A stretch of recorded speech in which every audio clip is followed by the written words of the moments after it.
इथं ओमजी प्लाझ्माला डॉट मारत होतं. त्यानंतरला बोललो सर्व्हिस दादा काय करतो बघू, तर सर्व्हिस दादा निऑन करत होता. निऑन वगैरे करून झाल्याच्या नंतरला मित्रांनो लगेच आम्ही इथे शोल्डिंग वगैरे मारायला घेतली. त्यानंतरला लगेच सर्व्हिस दादाने आपल्या टॉपला जाळ्या वगैरे लावायला घेतल्या. त्यानंतरला आपण कुंदनला विचारलं होतं कसं काय काम चाललंय. पाहिलं होतं आपल्या प्लाझ्माचं काम चालू होतं, तर कुंदनला विचारू काम वगैरे झालंय का नाही. कुंदन काम हो गया की नहीं हो गया? हो गया, कल कलर मार के रखे थे, आज सुबह में डॉट मारे, बस खाली एक पीसी और हेल्डिंग बाकी है, उसके बाद रेपिंग मारेंगे, उसके बाद गोडाउन में डाल देंगे. हमारे त्यानंतरला मित्रांनो आपल्या फ्रंटच्या गोडाऊनमध्ये पूर्ण आपल्याला मटेरियल लावायचं होतं. तुम्ही बघू शकता इथं दादा ते सर्व टॉप वगैरे घेऊन चालले होते.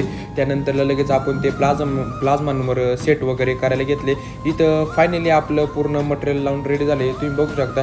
जर तुम्हाला आवडलं असेल तर तुम्ही कमेंटमध्ये नक्की सांगा. त्यानंतरला मित्रांनो आपल्याला 8 स्पीकर डिस्पॅच करायचे होते अकोले ते. तुम्ही बघू शकता त्यांना आपण चेक वगैरे करून दिले. तर असं होता आजचा आपला दिवस. जर तुम्हाला आवडला असेल तर लाईक करा, कमेंट करा, शेअर करा आणि फॉलो करायला विसरू नका.